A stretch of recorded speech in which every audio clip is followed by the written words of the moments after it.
राम राम जी, कैसे हो आप सबका अपना यूट्यूब चैनल शशि व्लॉग्स में आप सबका स्वागत है। उम्मीद है आप अपने घरों में स्वस्थ होंगे, मस्त होंगे, तंदुरुस्त होंगे और खुश होंगे। तो आज मैं आपके लिए लेके आई हूँ एक राजा की कहानी। किसी नगर में एक राजा रहा और राजा है तो लखपति करोड़पति तो होना ही है। राजा बहुत धनवान और राजा बहुत अच्छा, अपनी प्रजा का पूरा ख्याल रखे। चाहे उसके दरबार में कोई चला जाओ, जो भी अपनी ज़रूरत लेके जाओगा उसकी वो ज़रूरत पूरी करी जाओगी। प्रजा के प्रति राजा पूरी तरह समर्पित। और वैसे भी राजा बहुत दान पुण्य करता रहता गरीबा ने। और चाहे कोई अपनी समस्या लेके जाओ, हर जो भी जाओगा अपनी समस्या लेकर उसकी समस्या का समाधान राजा ज़रूर करे था। राजा प्रजा के लिए पूरी तरह समर्पित और प्रजा राजा के लिए पूरी तरह समर्पित। अगर राजा एक आदेश दे दे तो प्रजा पूरी तरह उसका पालन करेगी। मतलब सबकी नज़रों में राजा बहुत अच्छा और राजा की नज़रों में प्रजा भी बहुत अच्छी उसके राज्य की। तो आज मैं आपको ऐसे राजा की कहानी सुनाऊंगी। राजा तो बहुत धनवान था, लेकिन पता नहीं क्यों सब चीज़ की मौज, लेकिन उसने रात ने नींद ना आवे और इसी उसमें वो बेचैन रहे। अगर भाई रात ने मैंने नींद नहीं आती, के बात मेरी बेचैनी भाई, सब चीज़ भगवान ने मौज कर रखी है, सारी सुख सुविधा सब कुछ है और प्रजा भी अच्छी है, राज्य का काम भी अच्छी तरह से चल रहा है, ना कोई किसी प्रकार की टेंशन है और अच्छी तरह सारे काम हो रहे हैं। लेकिन मैंने नींद पता नहीं क्यों ना आती, इसी टेंशन में रहे राजा। भाई रात ने नींद नहीं आती। तो राजा ऐसे नगर में घूमने के लिए निकला तो उसने एक वहाँ साधु दिखाई दिया राजा ने। तो राजा रुके है और उस साधु से पूछे है, अगर साधु महाराज मुझे अगर आपके पास समय हो तो मुझे आपसे कुछ बात करनी है। तो साधु कहते हैं ठीक है राजा जी, आओ चलो बैठो, भाई आपकी जो समस्या हम उसका समाधान करेंगे। तो बतावा कि राजा जी भगवान की दिए मौज है सब चीज़ की। अब पता ना मैंने रात ने नींद नहीं आती, क्यों नहीं आती, क्या कारण है, देखो बताओ आपने कुछ, अगर आपकी नज़र में कुछ आता हो तो बताओ कि भाई नींद ना आने का क्या कारण है। तो साधु घनी देर सोचता रहे, फिर वो कहे महाराज आप ऐसा करो, आप अपने नगर में घूमो और जो आपने सबसे सुखी आदमी, जिसने किसी प्रकार का कोई दुख ना हो, सुखी हो सब तरह से, शरीर से, मन से, धन से, सब तरह वो सुखी हो, आप उसका पता लगाओ।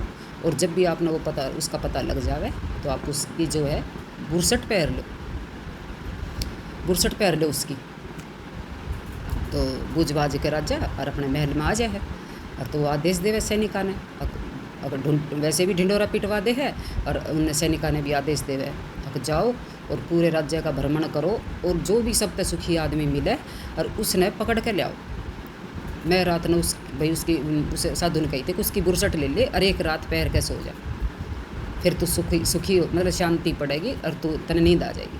तो ऐसा ही वे करे। राजा बोल दे सैनिका तक भाई जाओ उसने पकड़ के लाओ। तो सैनिक ढूंढते रहे पूरे नगर में, मारे फिरे हैं अगर भाई कहीं राजा कोई सुखी आदमी मिल ही जा, भाई राजा का आदेश है। लेकिन वे पूरे नगर में घूमे, कहीं उन्हें कोई मिलता ही ना सुखी आदमी। और वैसे भी इस दुनिया में कौन सुखी है, किसी न किसी चीज़ का किसी न किसी चीज़ का दुख, सुखी कोई नहीं है इस संसार में, सब दुखी है। कोई बाप बेटे से दुखी है, कोई बेटा बाप से दुखी है, कोई मतलब सब ने कुछ ना कुछ दुख है, सुखी ना इस संसार में कोई भी। तो वे सैनिक जो है एक घर में जावे हैं, तो उस घर में रहे एक बुढ़ा। तो वे पूछा कि बाबा राजा का आदेश है और भाई आप अगर कह दो तो हम आपके घर में आवें। तो वो बोला कि भाई राजा का आदेश है तो आ जाओ, पूछने की ज़रूरत ही नहीं अगर राजा का आदेश है तो। और तो वे उस घर में चले जाएँ और तो वे पूछा कि बाबा तू ठीक है, तन कोई दुख तो ना है।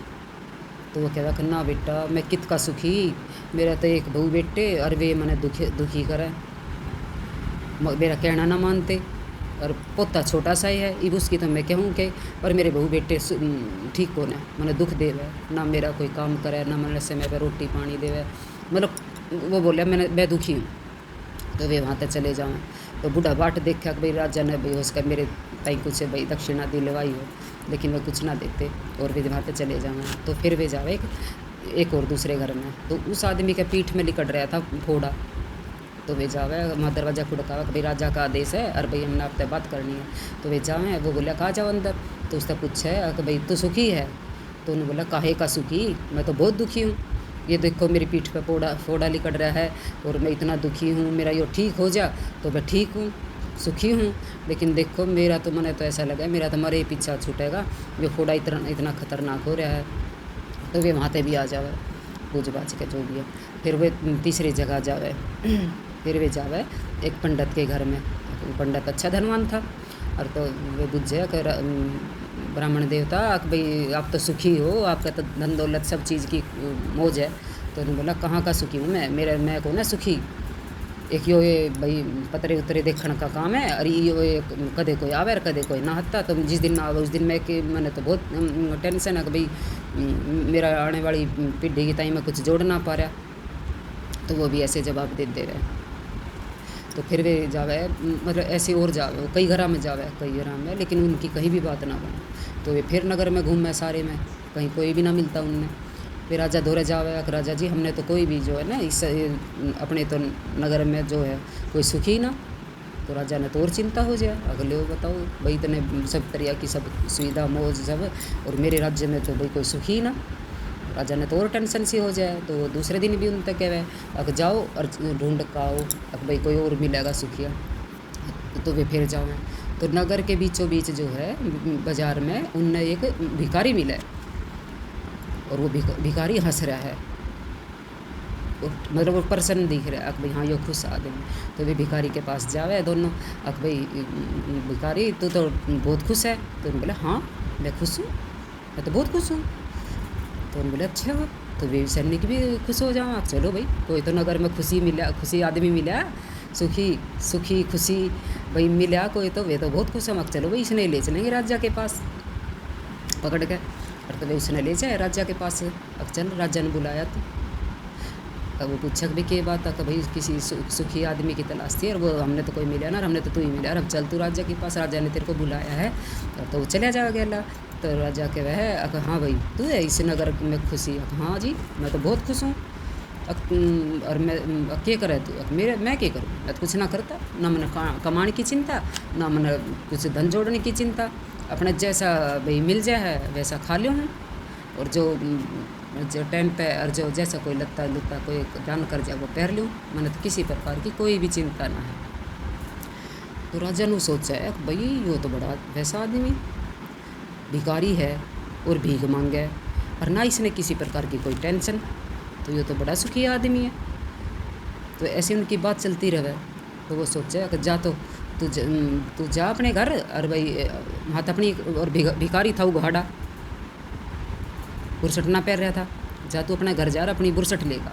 तो उन्होंने कहा जी काहे का घर, मेरे पास कोई घर वर नहीं है, मैं तो जहाँ मांगूँ वहीं रात में अपने रोड के किनारे और अपने सो जाऊँ। और तो राजा के तो और भी वो होया ना इस दौरा घर ना रहने ना खाने, बता रही हो फिर भी सुखी।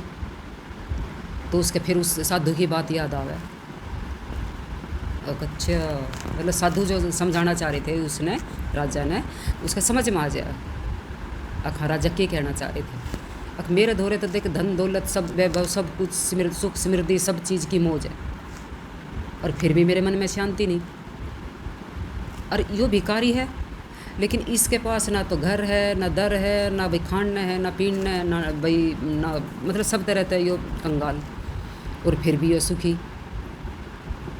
तो उस राजा के समझ में आ जाए अगर उस वो साधु मैंने क्या समझाना चाह रहा है कि यो है अगर भाई देख उस दौरे कुछ नहीं और वो फिर भी सुखी, और तेरे दौरे सब चीज़ है।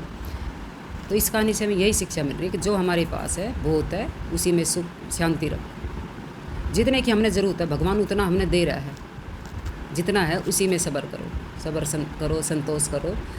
अगर हमारे कर्म में होगा तो और मिल जाएगा, और कर्म में ना है तो जो है वो भी चला जाओगा। तो ये थी मेरी छोटी सी कहानी। अगर आपको पसंद आए तो प्लीज़ लाइक शेयर सब्सक्राइब करिएगा। जय माता दी।